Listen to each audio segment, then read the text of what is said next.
Bon, d'abord, permettez-moi de traduire mes remerciements à toutes les autorités chinoises à qui nous avons eu affaire. Partout où nous sommes passés, alors nous avons, comment je vais rencontrer, n'est-ce pas, une bonne disposition à nous écouter, à nous entendre et puis à nous accompagner. Que ce soit à Pékin, que ce soit ici à Zhongzhou, voilà, tout s'est bien passé. Donc je garde une très bonne impression. Je pense que la balle maintenant est du côté des Burkinabés. Bon, c'est très difficile de parler de la qualité de la coopération, parce que comme vous savez, les relations entre la Chine populaire et le Burkina Faso ont repris seulement en 2018, très timidement. C'est depuis l'avènement du président Ibrahim Traoré au pouvoir que l'axe Ouagadougou-Pékin a été réellement renforcé. Donc c'est encore assez récent. Mais depuis ce renforcement, on peut dire que beaucoup de choses se sont déjà faites, notamment en matière d'acquisition de matériel de sécurité et de défense, et aussi dans d'autres domaines. Et maintenant, nous sommes venus pour renforcer cette coopération-là dans tous les domaines. Et dans tous les domaines, les Chinois se sont montrés disposés à nous accompagner. Et ils disent que c'est à nous de traduire les besoins, et tout peut être examiné. Et comme il a été dit, le président Xi Jinping a donné instruction afin que ce que nous allons exprimer comme préoccupation, le côté chinois essaie de voir comment ils peuvent nous donner satisfaction. Pouvoir accentuer. Oui, mais vous-même, vous connaissez les priorités du Burkina Faso. Vous vivez au Burkina Faso, vous savez ce qu'il y a, ce qu'il n'y a pas, ce qui manque, ce qu'il faut renforcer. Donc, j'ai eu à le dire plusieurs fois. Nos priorités, c'est quoi? C'est l'agriculture, c'est l'élevage. Voilà, ça c'est la priorité des priorités. Renforcer la production agricole, voilà, par l'amélioration des méthodes culturelles, la modernisation de l'agriculture. Ensuite, procéder à la transformation des produits agricoles et des produits du bétail. Ça, c'est la première des priorités. Ensuite, il y a l'énergie.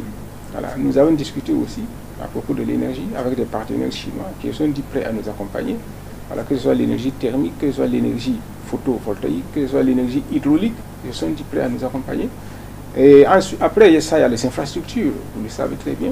Il y a les infrastructures routières qu'il faut qu'il faut construire. Il y a les infrastructures ferroviaires. Et puis, il y a les infrastructures aéroportières. Il y a les infrastructures maritimes aussi. Nous avons discuté de tout ça. Nous avons parlé, n'est-ce pas, de la possibilité d'une société conjointe, Chine-Burkina, pour mettre en place une compagnie maritime, voilà, pour faciliter, n'est-ce pas, le commerce entre les deux pays. Nous avons parlé de la possibilité, n'est-ce pas, de liaison aérienne Pékin-Ouagadougou. Et comme vous étiez avec moi, vous avez vu qu'ils se sont montrés favorables. Ils ont dit qu'ils n'y avaient pas pensé, mais qu'ils vont s'y pencher maintenant et voir comment ils peuvent nous donner satisfaction, comment ils peuvent ouvrir la liaison Ouagadougou-Pékin. Donc ça nous a appris à savoir, n'est-ce pas, ce que la Chine peut faire. Et ça nous a montré que pendant longtemps, il y avait un battage médiatique occidental qui tendait à nous faire croire qu'il n'y a rien à tirer à nourrir. Mais depuis un certain temps, je me rends compte que c'est en fait des manœuvres de mauvaise foi. Parce que ici, il y a beaucoup plus d'opportunités qu'avec l'Occident. Parmi les entreprises que nous avons visitées, on a visité des entreprises d'exploration spatiale, voilà, des entreprises de fabrication de matériel militaire. Dans tous ces domaines, ils sont prêts à coopérer avec nous. Nous avons visité des entreprises de recherche agricole, voilà, où nous avons vu comment ils procèdent, n'est-ce pas, à la transformation des produits agricoles. Je crois que c'était des oignons, des choux, etc.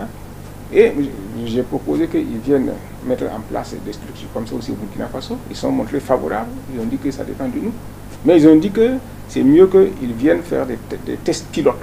Voilà, ils mettent une entreprise pilote pour voir comment ça va fonctionner, et puis ça va, n'est-ce pas, redimensionner leur concours au Burkina Faso. Nous avons parlé du logement immobilier. Je leur ai fait comprendre que le Burkina Faso est en manque de logements administratifs, de logements d'habitation, et ils se sont montrés favorables. Là aussi, puisqu'il y a une mission qui va venir au Burkina Faso avant la fin de l'année, pour explorer tous ces domaines-là et voir comment ils peuvent organiser leur intervention au Burkina Faso. Et nous avons visité aussi la maison de recherche géologique de la Chine. Et ils se sont intéressés, n'est-ce pas, pour nouer un partenariat avec nous et contribuer à finaliser l'exploration minière au Burkina Faso. Puisqu'ils ont du matériel qui peut forer jusqu'à 3500 mètres sous terre et qui peut mieux finaliser les ressources minières au Burkina Faso. Nous avons parlé également de barrages hydrauliques. Nous avons visité, n'est-ce pas, la maison, n'est-ce pas, qui s'occupe de ça. Et je leur ai parlé de la possibilité du barrage de Numbiel. Ils se sont dit favorables pour venir faire les études et voir comment on peut réaliser cela. J'ai même parlé de la possibilité de faire un port fluvial à partir du Numbiel en retravaillant le fleuve, le fleuve, chose là, le Mouhoun, voilà, le Mouhoun jusqu'au Ghana, et faire en sorte que ce soit navigable. Ça aussi, ils se sont montrés favorables. Donc je pense que tout dépend maintenant de nous. Comme chez nous au Burkina Faso, c'est la bureaucratie. Donc quand on donne des instructions, n'est-ce pas, parfois ça se noie, n'est-ce pas, dans des études, dans la paperasserie, etc. Voilà, c'est ça qui peut les décourager. Sinon, ils sont vraiment enchantés. Même ce matin, on vient de visiter, n'est-ce pas, la maison de la géologie de la ville d'ici. Mais ils se sont dit que, bon, eux, ils sont prêts immédiatement à se rendre au Burkina Faso pour procéder, n'est-ce pas, à la mise en place des structures en la matière.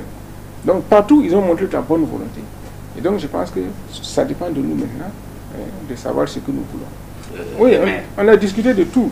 Notamment, je leur ai parlé du FESPACO, Festival panafricain du cinéma de Ouagadougou, dont Ouagadougou est la capitale du cinéma africain. Et donc, ils ont montré leur intérêt, parce qu'ils ne savaient pas tout cela. Je leur ai parlé du CIAO, Salon international de l'artisanat de Ouagadougou. Voilà. Je leur ai parlé du Tour du Faso. Ça, c'est le niveau culturel et puis sportif. Mais je leur ai parlé aussi de la possibilité d'investissement, non seulement dans la ville de Ouagadougou, mais dans tout le Burkina Faso. Et ce qui se passe, c'est qu'ils sont vraiment très intéressés. Il faut dire que la province du Henan, où nous sommes actuellement, la simple province du Henan, la province compte 130 millions d'habitants. Vous vous rendez compte, une seule province, et la capitale même fait plus de 13 millions d'habitants. C'est pour vous montrer les potentialités du pays. Donc, une ville comme Ouagadougou, c'est un village pour eux. Mais néanmoins, ils se sont montrés accessibles à toutes nos requêtes. Et je pense que si nous sommes vraiment motivés, dans un avenir proche, la coopération sino-burkinabé va se renforcer. Je leur ai dit que je voudrais que la coopération sino-burkinabé soit un miroir pour l'Afrique. Un exemple, n'est-ce pas, un symbole de ce que les Africains et les Chinois peuvent faire dans le cadre de leurs relations de coopération. J'ai eu à leur dire que j'aimerais que non seulement il y ait un vol Pékin-Ouagadougou en direct, mais je voudrais aussi qu'ils contribuent à renforcer la flotte de Air Burkina, qui n'a pas beaucoup d'avions, voilà, afin que Air Burkina puisse couvrir non seulement la sous-région, mais aussi tenter de lui. Pourquoi Air Burkina ne viendrait pas à Pékin? Ça fait partie des possibilités et ça dépend des moyens. Et dans tous ces points-là, ils ont noté, ils ont dit que ce sera à l'étude. Donc j'espère que si nous sommes assez dynamiques, on pourra aussi contribuer à avoir satisfaction dans ce domaine. Ce qui s'est décidé, c'était quoi? C'était de s'encourager et puis de faire en sorte que, comment je vais dire là, le projet de l'AES aille de l'avant. Voilà. Parce que vous savez que nous n'avons pas que des amis. Voilà. Donc, comment faire, n'est-ce pas, pour déjouer les pièges des uns et des autres et puis aller toujours de l'avant. Et donc, le président Assimi Goïta, qui est actuellement le président de la Confédération, nous a rassuré qu'il n'y a pas d'inquiétude à se faire et que contre vents et marées, bon, les projets vont aller en cours. Et donc, nous sommes optimistes. Donc, nous pensons que là où nous en sommes, au niveau de l'AES, il n'y a plus de recul possible. C'est la patrie ou la mort. Donc, jusqu'à l'aboutissement, nous allons mener les projets. Et comme j'ai eu à le dire, ce n'est plus seulement un projet des dirigeants. Les peuples même se sont emparés du projet et poussent les dirigeants vers la réalisation de la fédération. Les Chinois sont ouverts. Contrairement à ce qu'on peut vous faire croire, n'est-ce pas, ils sont intéressés par ce qui est étranger. Ils veulent savoir. Ils sont curieux. Et par exemple, la discrimination, par exemple, ça n'existe pas. Quand j'ai rencontré les étudiants, les Burkinabés qui sont ici, la question que j'ai posée, c'est ça. Je leur ai demandé s'ils ne faisaient pas l'objet de discrimination. Ils ont dit que bien au contraire. Quand ils les voient, ils sont intéressés par eux. Il y en a qui veulent venir faire des photos avec eux, etc. Donc on ne le connaît pas. Donc, c'est-à-dire que les Burkinabés doivent savoir qu'il y a des champs à explorer. Voilà. Mais c'est que l'histoire et l'économie de la Chine doivent nous inspirer. Ce qu'on peut retenir, c'est que les Chinois, ce sont des gens qui ont commencé à travailler pour leur société, pour leur civilisation depuis des années. Alors que chez nous, en Afrique, cela n'existe même pas jusqu'à présent. Bon, ce qui intéresse les Africains, regardez à Ouagadougou, les soirs, comment les maquis sont pleins. Hein? Voilà, on s'amuse, etc. On ne prend pas conscience de nos propres réalités. Et conséquence, on ne sait même pas qu'on est pauvre. Hein? On meurt, n'est-ce pas, de simple paludisme, de simples maladies. Et on ne se rend pas compte qu'il faut travailler pour faire avancer le pays. Ici, vous-même, vous avez remarqué l'ordre et la discipline qui existent dans tous les pays. La propreté. Voilà. Regardez comment la circulation est ordonnée. Quand vous prenez nos villes, c'est sale, c'est l'indiscipline. Et les gens n'en prennent même pas conscience. Ici, non seulement le pays est immense, mais tout est ordonné, discipliné, propre. Donc c'est une question de conscience. Regardez comment l'administration fonctionne. Je pense que nous gagnerons, n'est-ce pas, à nous inspirer de la façon dont les Chinois se sont organisés pour atteindre ces résultats-là et aussi nous mettre au travail. C'est ça la grande leçon qu'il faut retenir. Donc que ce soit sur le plan politique, sur le plan social, sur le plan économique, il faut que nous cherchions à nous réorganiser pour un élan nouveau. Sinon, nous allons patiner et tourner en rond pour l'éternité.